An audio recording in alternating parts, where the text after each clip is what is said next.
Okay, so today's lesson, I really want us to talk about imagery, and I want us to talk about mood and tone of a poem. So the tone is the way feelings are expressed, and it's the way the author's attitudes toward the writing.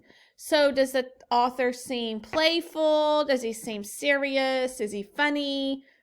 Is he very matter of fact? Is he angry?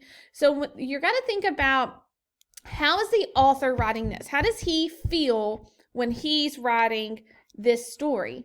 And then you have the mood.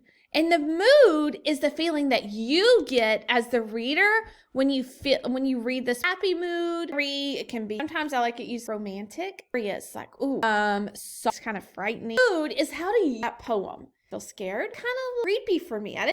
Roses Are Red poem. The mood is how the poem. And then the other thing I want to talk about today is the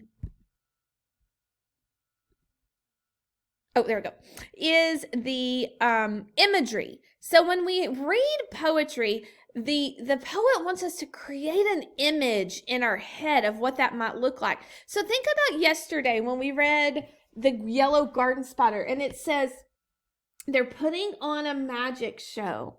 Okay, well, that helps me visualize what that might look like. The spiderlings, the size of dust, that imagery, those words are creating an image in my head.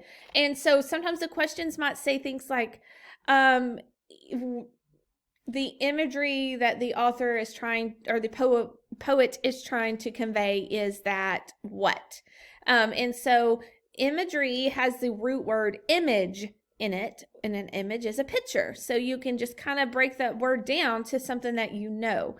Imagery is an image, and image is a picture. What picture do I get in my head when I read this stanza? And if it says, what imagery does the author convey in stanza 1, we'll read stanza 1 and draw what you see, and then go match it up to your answer choices. So that is imagery, and that is mood. The mood, remember, is how do you feel as you're reading it, and then imagery is, what do I see in my mind as I'm reading this? What words did they use that let me know this is what it looks like?